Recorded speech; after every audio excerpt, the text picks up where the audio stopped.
Hello student, welcome to NCERT classes. तो आज हम क्या पढ़ने वाले हैं, जैसा कि आपने थंबनेल में देख लिया होगा, आज हम पढ़ेंगे चैप्टर सेकंड का बॉक्स में लिखा हुआ ये टॉपिक, आर्थिक प्रणाली के प्रकार।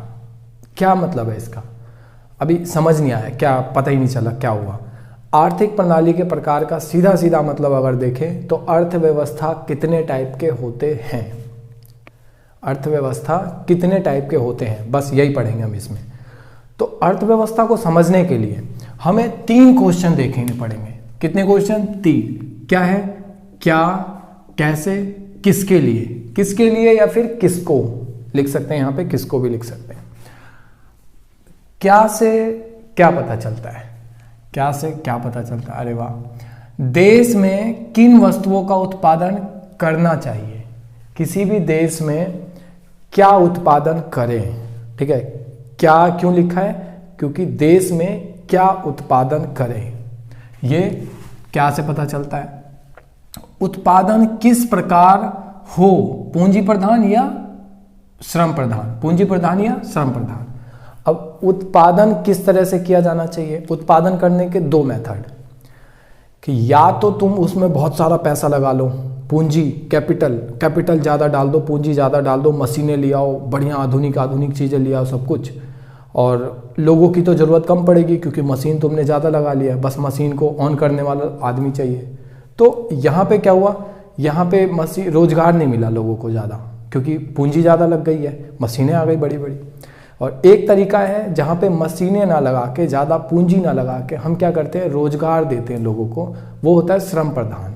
श्रमिक ज़्यादा रख लेना, वो होता है श्रम प्रधान, और पूंजी ज़्यादा रख लेना, पूंजी प्रधान। ठीक है, तो वस्तु का उत्पादन भी 2 तरीके से हो सकता है। या तो हम लोगों को ज़्यादा रोजगार देके किसी वस्तु का उत्पादन करें, या फिर ज़्यादा पूंजी लगा के, मशीन वगैरह लगा के हम वस्तु का उत्पादन करें। तो चलो ठीक है, हमने क्या उत्पादन करना चाहिए फिक्स कर लिया, कैसे उत्पादन करें ये भी फिक्स हो गया, उत्पादन हो गई वस्तु। अब वस्तु जो उत्पादन हुई है वो किसको देना चाहिए। क्या लिखा है कि उत्पादित वस्तु और सेवाओं का विभिन्न वर्ग में किस प्रकार वितरण हो, किसके लिए। कहने का मतलब कि वो जो वस्तु बनाई वो किसके लिए, अमीर वर्ग के लिए कि मध्यम वर्ग के लिए कि गरीब वर्ग के लिए। किसको देंगे वो वस्तु, अमीर वर्ग को, गरीब वर्ग को, या फिर बिल्कुल गरीब या मध्यम वर्ग को। तो ये 3 क्वेश्चन है। इन 3 क्वेश्चनों को अगर हम बाजार पे छोड़ दें तो बाजार इसके पूरे सवाल दे देता है। इन तीनों प्रश्नों का जवाब कौन देता है, बाजार की मांग या पूर्ति। बाजार की मांग और पूर्ति को बाजार की शक्ति भी कहते हैं। अगर हम छोड़ दें तो बाजार की मांग और पूर्ति इन सारी चीज़ों का जवाब दे देगी। कैसे दे देगी? देखो, क्या उत्पादन करें, बाजार में जिस चीज़ की मांग सबसे ज़्यादा है वो उत्पादन करो। कैसे उत्पादन करें, बाजार में जो चीज़ सस्ता है, श्रम सस्ता है, मजदूरी सस्ती है तो मजदूरी को प्रीफर करो। अगर मशीन सस्ती है तो मशीन को प्रीफर करो। पता चल गया। किसके लिए उत्पादन करें? भैया जिसके पास ज़्यादा पैसा है और जो पैसा चुका सकता है उसके लिए। कहने का मतलब कि जो खर्च करेगा पैसा उसके लिए उत्पादन करो। ठीक है, आवश्यकता के हिसाब से नहीं, क्रय क्षमता के हिसाब से, कि जिसकी क्रय क्षमता ज़्यादा है उसके लिए। ठीक है, क्रय मतलब खरीदना, खरीदने की क्षमता, खरीदने की क्षमता उसके अंदर ज़्यादा है जिसके अंदर पैसा है, जिसके पास पैसा है। ठीक है, तो बाजार ने तीनों क्वेश्चन का जवाब दे दिया। अगर हम मांग और पूर्ति पे छोड़ दें तो पता चल गया क्या उत्पादन करना चाहिए। क्या उत्पादन करना चाहिए? जिसकी बाजार में मांग ज़्यादा है और जिसके रॉ मटेरियल की पूर्ति भी हो सके। ऐसा नहीं कि बाजार में मांग है और उसका रॉ मटेरियल, कच्चा माल हमें मिलता ही नहीं है। अब कच्चा माल मिलता नहीं है तो उसका उत्पादन कैसे करेंगे हम, बाजार में मांग होकर ही क्या हो जाएगा। तो इसलिए कच्चे माल के साथ साथ उसका मांग भी होना चाहिए, मांग के साथ साथ उसका कच्चा माल भी पूर्ति होनी चाहिए कच्चे माल की। ठीक है, तो पता चल जाएगा कि क्या उत्पादन करना है। जो सस्ता है उस हिसाब से श्रम और पूंजी में से चुन लो, जो पैसा दे सकता है उसके लिए उत्पादन करेंगे। ठीक है, लेकिन ऐसे अगर हम छोड़ देंगे तो होगा क्या, इस स्थिति में तो गरीब आदमी को कुछ मिलेगा ही नहीं, क्योंकि गरीब आदमी के पास तो पैसा है ही नहीं। ठीक है, अमीर आदमी सारा ले जाएंगे, जो भी वस्तु उत्पादित होगी वो सारा अमीर आदमी कंज्यूम कर लेंगे। गरीब के लिए, मिडिल क्लास के लिए तो बहुत कम वस्तु बचेगी, ना के बराबर। तो यहाँ पे क्वेश्चन आ जाता है, नहीं हम बाजार पे नहीं छोड़ेंगे, बाजार पे छोड़ेंगे फिर तो गरीब आदमी तो और गरीब हो गया, मर ही जाएगा वो तो बाजार पे नहीं छोड़ेंगे तो फिर अब कुछ नया करना पड़ेगा। नया क्या करेंगे? नया एक लाएंगे पूंजीवादी अर्थव्यवस्था। पहले हमें लगा पूंजीवादी अर्थव्यवस्था नहीं होगी, कुछ अलग होगा, लेकिन बाद में पता चला किसी ने बोला नहीं नहीं नहीं नहीं, इसका नाम भी बाजार अर्थव्यवस्था है। बाद में किसी ने कान में आके बोला हमारे कि भैया पूंजी अर्थव्यवस्था को ही बाजार अर्थव्यवस्था कहते हैं। तो दिमाग में आया अरे बाजार अर्थव्यवस्था, बाजार पे जब हमने छोड़ दिया था तो क्या हुआ था? उन वस्तु की उत्पादन हुआ था जिसकी मांग थी और जिसके रॉ मटेरियल की पूर्ति थी। पूंजीवादी में वही होता है, इसमें उन्हीं वस्तुओं का उत्पादन किया जाता है जिसकी बाजार में मांग हो। ठीक है, बाजार में मांग और उसके रॉ मटेरियल की पूर्ति भी साथ साथ। बाजार अर्थव्यवस्था में और क्या हुआ था? बाजार वाले में हुआ था कि जो सस्ता है उसका यूज करो, श्रम प्रधान या पूंजी प्रधान। पूंजीवादी में क्या देखते हैं? श्रम और पूंजी में जो सस्ता है उसका यूज करो। अरे यार ये तो पूरा बाजार वाला सीन हो रहा है कि जो हमने बाजार में देखा था वही सीन यहाँ पे हो रहा है। सब कुछ किसके लिए हमने बनाई थी वस्तु? किसके लिए बनाई थी? इसमें वस्तुओं का वितरण क्रय क्षमता के अनुसार होता है। क्रय क्षमता मतलब जिसके पास ज्यादा पैसा है, खरीदने की क्षमता जिसके पास ज्यादा है, ना कि आवश्यकता के अनुसार। देखो आवश्यकता है गरीब की भी होती है वस्तु की, लेकिन उसके पास पैसा है क्या? नहीं, पैसा नहीं है लेकिन आवश्यकता है। तो पूंजीवादी में क्या होता है? पूंजीवादी को इसीलिए बाजार अर्थव्यवस्था भी कहते हैं क्योंकि बाजार को छोड़ देना अगर हम, तो जो बाजार में होगा ना वही पूंजीवादी में भी होता है। कहने का मतलब पूंजीवादी ही बाजार अर्थव्यवस्था। अगर हम बाजार पे छोड़ दे तो वो पूंजीवादी करवा रहे हैं हम। अगर हम बाजार पे छोड़ दे सब कुछ, इसका मतलब हम पूंजीवादी अर्थव्यवस्था को फॉलो कर रहे हैं। ठीक है, तो बाजार पे छोड़ दिया तो हुआ क्या? जिसकी क्रय क्षमता ज्यादा है, जो ज्यादा पैसे दे सकता है उसको वस्तु मिलेगी। जिसके पास पैसा नहीं है, आवश्यकता होने से कोई फर्क नहीं पड़ता, उसको वस्तु नहीं मिलेगी। ठीक है, यह है पूंजीवादी अर्थव्यवस्था। अब इस चक्कर में जवाहरलाल नेहरू जी को पूंजीवादी अर्थव्यवस्था पसंद नहीं थी। क्यों? क्योंकि गरीब तो इसमें पिस जाएगा, मिडिल क्लास आदमी तो वैसे ही कुछ मिलेगा कुछ नहीं मिलेगा, गरीब को तो कुछ वो भी नहीं मिलेगा, है ना। तो यहाँ पे ये वाली अर्थव्यवस्था का हमने सब कुछ समझ लिया। अब एक अलग आता है, अलग ये आता है कि नहीं भैया, एक तो बिल्कुल ही दुश्मन था पूंजीवादी, क्या है एक दुश्मन की तरह है कि भैया ये तो बड़ी दिक्कत है, तो अमीर अमीर हो जाएंगे, गरीब गरीब।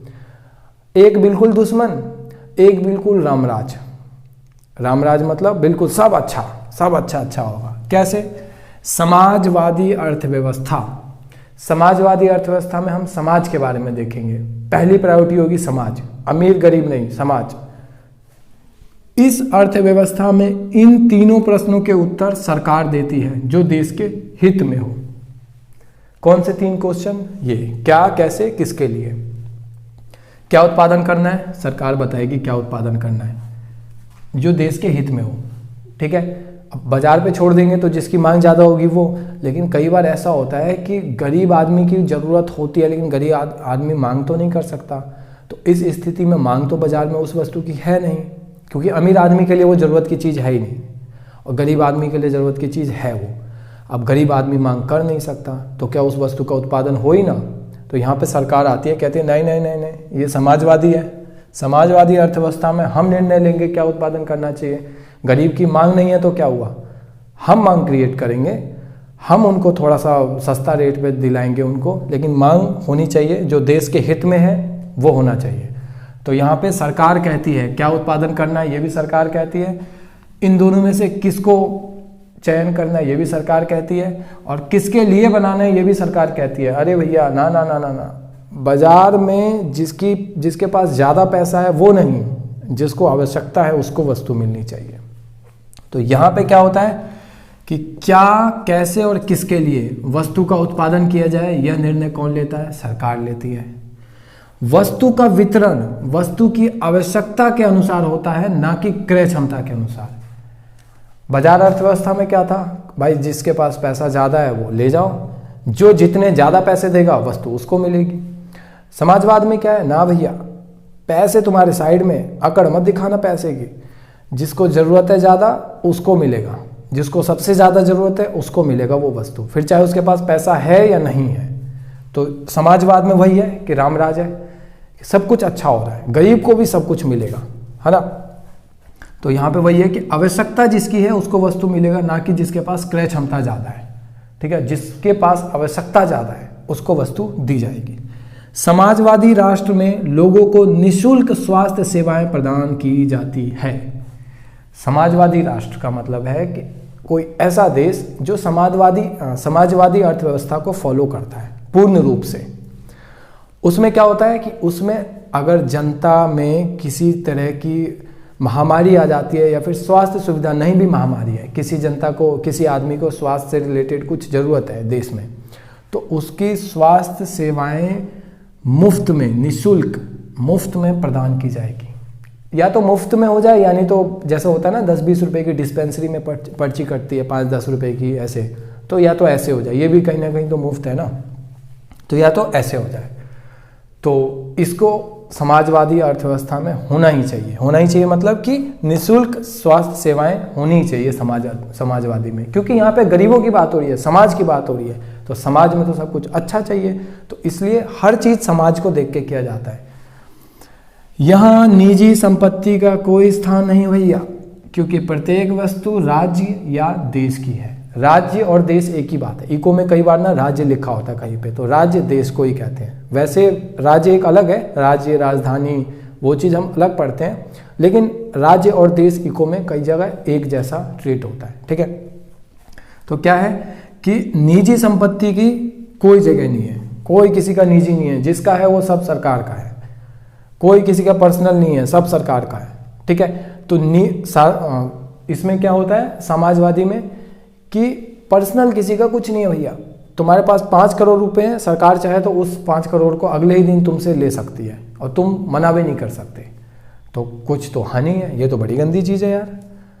तो इसीलिए जवाहरलाल नेहरू को समाजवादी पसंद तो था, लेकिन पूर्ण रूप से नहीं था। क्यों? क्योंकि इसमें कुछ कमियां हैं। अगर तुम जनता के बारे में बिल्कुल इतना सोचने लग जाओगे तो जनता तो ऐसी हो जाएगी, यार छोड़ना, सब कुछ हाथ हो रहा है, क्या है ये।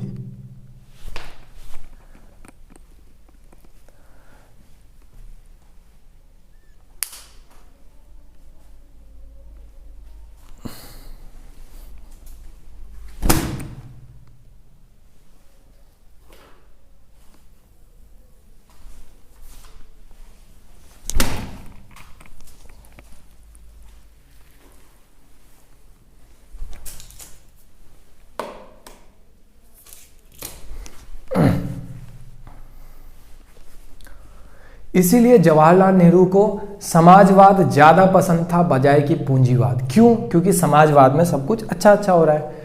अब पूर्ण रूप से नहीं था पसंद, समाजवाद भी पसंद तो था लेकिन पूर्ण रूप से नहीं था। क्यों? क्योंकि समाजवाद में सब कुछ इतना ज़्यादा अच्छा हो रहा है ना कि कई बार पता है क्या होता है, ज़्यादा मीठा भी नुकसानदेह हो जाता है। ये वही सीन है यहाँ पे। इतना अच्छा हो रहा है यार, नहीं इतना भी अच्छा नहीं होना चाहिए। होगा क्या इससे?